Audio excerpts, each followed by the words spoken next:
அந்த வகையில் இது ஓர் எளிய மக்களின் சாமானிய மக்களின் ஆட்சி என்பதையும் குறிப்பிட விரும்புகிறேன். சமூக நீதியை பாதுகாக்கும் எந்த முயற்சிக்கும், மதசார்பின்மையை பாதுகாக்கும் எந்த முயற்சிக்கும், தமிழக உரிமைகளை பாதுகாக்கும்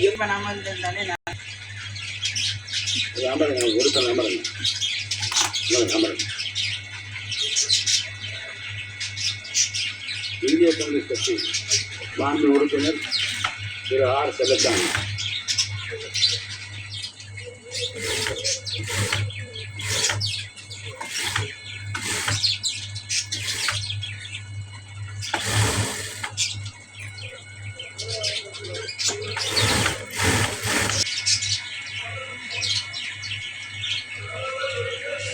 கூடாது என்று சொல்லக்கூடாது.